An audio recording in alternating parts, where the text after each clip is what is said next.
ሰላም እንዴት ናችሁ? በዛሬ ቪዲዮአችን የምንመለከተው ጉበትን ለማደስ የሚያገለግሉ 4 ወሳኝ መንገዶችን ይሆናል። ፋቲ ሊቨር ወይም የጉበት ስብ ያለበትን ሰው ለማከም የሚያገለግሉ 4 ወሳኝ መንገዶች። ከአራተኛው ጀምረን ወደ አንደኛው እንሄዳለን። ብላክ ኮፊ፣ ጥቁር ቡና። ይህ ምንም አይነት አዲቲቭ የሌለው ቡና ነው። ጀስት ኮፊ ፕላስ ዋተር፣ ወተት፣ ክሬም፣ ሹገር የሌለው ማለት ነው። ቡና በጥናት የታወቀ የተረጋገጠ ጉበትን ለማደስ የሚያገለግል መጠጥ ነው። ቡና በአንቲኦክሲዳንትስ የበለጸገ ነው። ክሎሮጄኒክ አሲድ፣ ፖሊፌኖልስ የተሰኙት አንቲኦክሲዳንቶችን በውስጡ ይዟል። እኒህ አንቲኦክሲዳንቶች ኦክሲዳቲቭ ስትረስን በመቀነስ የኢንሱሊን ሴንሲቲቪቲን በመጨመር ፋት ስቶሬጅን ይቀንሳሉ። የሚጠራቀመውን የስብ መጠን ይቀንሳሉ። እንዲሁም ቡና ኢንፍላሜሽን ወይም ብግነትን በመቀነስ ስካሪንግ ወይም ቁስለትን ወይም ጠባሳን በመቀነስ ጉበት ላይ ጉዳት እንዳይደርስ ይከላከላል።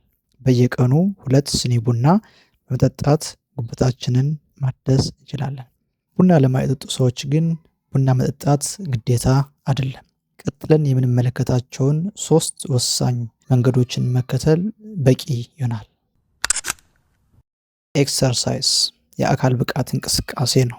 ኤሮቢክ ኤክሰርሳይሶች ማለትም አየር እያስገባን እያስወጣን የምንሰራቸው እንቅስቃሴዎቹ የተጠራቀመውን ስብ ስቶርድ የሆነውን ፋት በርናውት በማድረግ በማቅለጥ ከሰውነታችን እንዲወገድ የሚያደርጉ ናቸው። ከነዚህ እንቅስቃሴዎች መካከል ብሪስክ ዎኪንግ ውጤታማ የሆነ እንቅስቃሴ ነው። ብሪስክ ዎኪንግ ፈጠን ያሉ እርምጃዎችን ያካተተ እንቅስቃሴ ነው። ስለ ብሪስክ ዎክ ከዚህ በፊት አንድ ቪዲዮ ሰርችበታለሁ።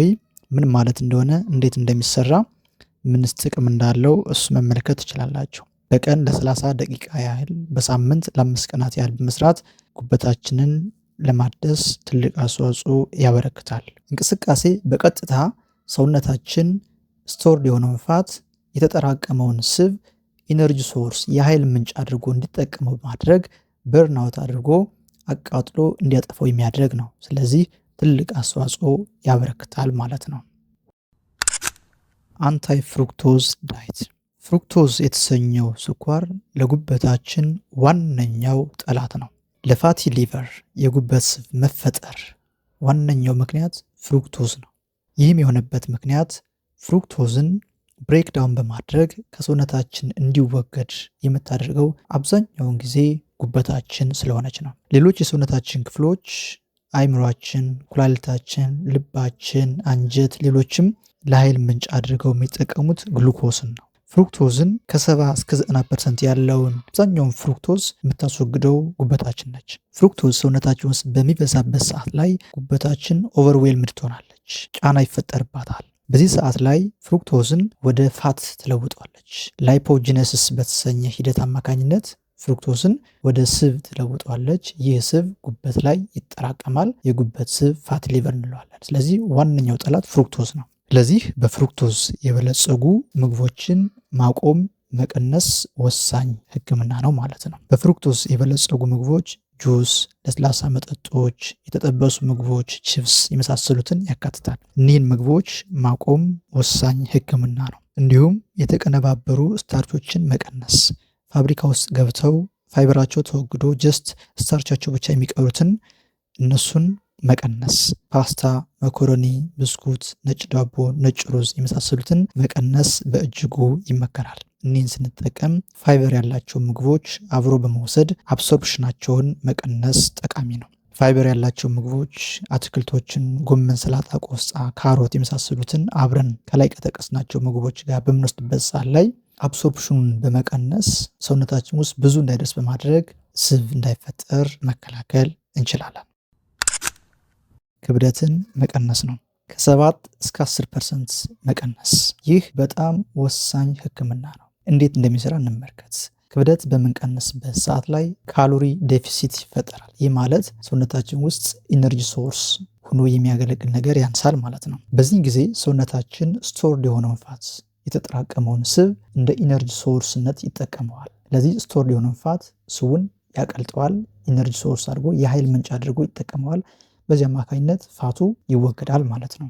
እንዲሁም ክብደትን መቀነስ ኢንፍላሜሽን ወይም ብግነትን በመቀነስ ፋይብሮሲስ ወይም ጠባሳን በመቀነስ ጉበትን ከጉዳት በኃይለኛው ይከላከላል።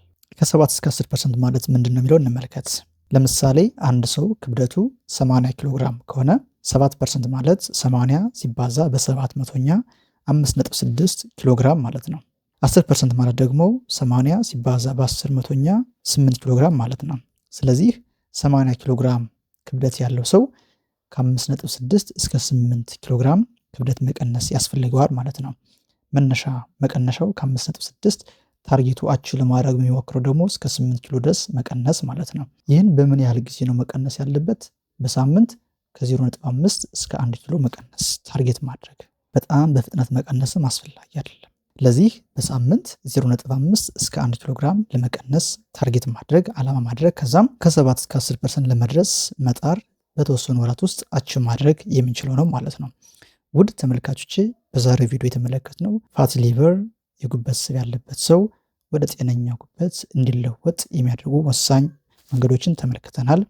ቪዲዮውን ጠቃሚ ሆኖ እንደምታገኙት ተስፋ አድርጋለሁ። በቀጣይ በሌሎች ቪዲዮዎች እስክንገናኝ ድረስ ሰናይ ቆይታ እመኝላችኋለሁ። ሰላም ሁኑ።